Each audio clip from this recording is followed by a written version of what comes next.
আজাদি আজাদি আজাদি ভারতীয় আগ্রাসন ভেঙে দাও ঘুরিয়ে দাও দিল্লির আগ্রাসন ভেঙে দাও ঘুরিয়ে দাও ভারত না বাংলাদেশ। নীরব দর্শকের ভূমিকা পালন করেছে। এতে বোঝা যায় সেই সরকারের ইন্ধনেই ভারত সরকারের ইন্ধনে সেখানে আক্রমণ করা হয়েছে।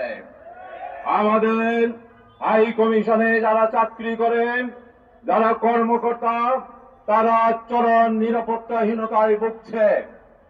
আর এতে ভারতের সরকার শুধু একটি দুঃখ প্রকাশ করেছে। আমরা দাবি জানাতে চাই, কারা এই হামলার সাথে জড়িত ছিল তদন্ত করে তাদেরকে গ্রেফতার করে দৃষ্টান্তমূলক শাস্তি দিতে হবে। ভারত হাই কমিশনে আক্রমণ করেন, আন্তর্জাতিক কূটনৈতিক যে নিয়ম আছে, আইন আছে, সেটা বরখেলাপ করেছে। অতএব ইসলামী আন্দোলন বাংলাদেশের আমির বলেছেন, ভারতকে ক্ষমা চাইতে হবে। আমাদের কূটনীতিকদেরকে নিরাপত্তা দিতে ভারত সরকার ব্যর্থ হয়েছে, তাই ভারতকে ক্ষমা চাওয়ার বিকল্প নাই। ভবিষ্যতে আর কোন যেন কূটনীতিকদের, শুধু বাংলাদেশের নয়, ভারতের উগ্রবাদী হিন্দুরা যেন কোন কূটনৈতিক পাড়ায় কোন মিছিল মিটিং করতে না পারে, ভারত সরকারকে সেই ব্যবস্থা করতে হবে। আমরা স্পষ্ট ভাষায় বলে দিতে চাই, বাংলাদেশের সাম্প্রদায়িক সম্প্রীতি ঐতিহাসিকভাবে স্বীকৃত। যারা বাবরি মসজিদ ভেঙেছে তারা আমাদেরকে সাম্প্রদায়িক সম্প্রীতি শিখাতে আসবেন না। যারা এখনো কলিকাতায় আক্রমণ করে, যারা সেই ত্রিপুরা রাজ্যে, আসামে সহ পুরা ভারতবর্ষে প্রতিনিয়ত প্রতিদিন মসজিদ ভেঙে ফেলছে, মাদ্রাসা ভেঙে ফেলছে, পূজায় চাঁদা দেওয়ার জন্য মুসলমানদেরকে বাধ্য করা হচ্ছে, চাঁদা না দিলে দোকানপাটে আগুন লাগিয়ে দেওয়া হচ্ছে, সেই ভারত আমাদেরকে সাম্প্রদায়িক সম্প্রীতি শিক্ষা দেওয়ার প্রয়োজন নয়।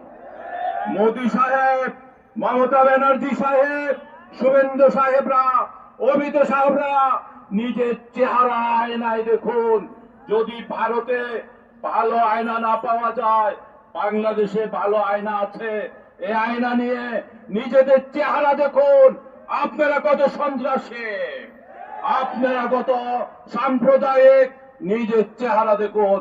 বাংলাদেশের কিছু বুদ্ধিজীবী বলছে, যদি ইসকনকে নিষিদ্ধ করতে হয় তাহলে বাংলাদেশের মুসলিম মৌলবাদীকে নিষিদ্ধ করতে হবে। বাংলাদেশে কোন সন্ত্রাসী মৌলবাদী নাই। ওই যে শেখ হাসিনা র্যাবের আবিষ্কার ছিল, বাংলাদেশে সবাই এখন ভাই ভাই। বাংলাদেশে মুসলমান, খ্রিস্টান, বৌদ্ধ, হিন্দু সবাই বাংলাদেশের নাগরিক।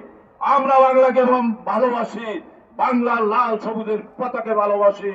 অতএব আমরা দেখেছি, ধন্যবাদ জানাই, কালকে বিশ্ববিদ্যালয়ে যে হিন্দু ভাইয়েরা ভারতের আক্রমণের বিরুদ্ধে প্রতিবাদ করেছেন, এতে প্রমাণ হয় বাংলাদেশের সকল নাগরিক দেশপ্রেমিক নাগরিক।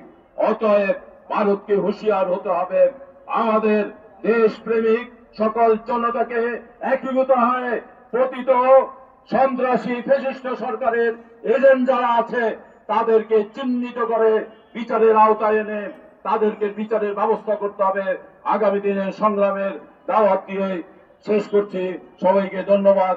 আসসালামু